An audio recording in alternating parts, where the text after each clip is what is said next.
নমস্কার বন্ধুরা, আজকে দুপুরের থালিতে কি কি ছিল একবার দেখা যাক। গরম গরম সাদা ভাত, আর আজকে সম্পূর্ণই নিরামিষ, কারণ আজকে সোমবার। এইবার তার সঙ্গে থাকবে লেবু আর লঙ্কা। সোমবার আমাদের বাড়িতে সম্পূর্ণই নিরামিষই হয়, তাই আজকে নিরামিষ বানিয়েছিলাম। এখানে কাঁকরোল ভাজা, আর একটু কাঁকরোলটাকে কড়া কড়া করে ভেজেছি। আর এটা হচ্ছে কচু বাটা। আর এটা হলে তো আমাদের কারোরই আর কিছু লাগে না, মানে শুধু এই ভাত মেখে খাওয়া যাবে। সত্যি কথা বলতে কি, এই কচু বাটা ভর্তা, যে কোনো ভর্তা বা কচু বাটা বাটি, এইসব খেতে আমাদের খুবই ভালো লাগে। আমাদের বাড়ির সব সদস্য এটা খুব ভালোবাসে।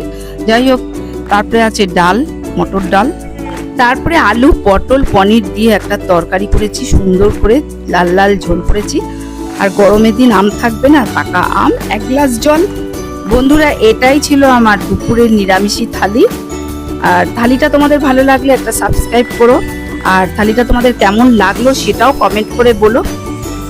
আজকের মতন আসি, সবাই ভালো থেকো, সুস্থ থেকো। আমি এইরকম ভিডিও প্রত্যেক দিন আমি শেয়ার করি তোমাদের সঙ্গে।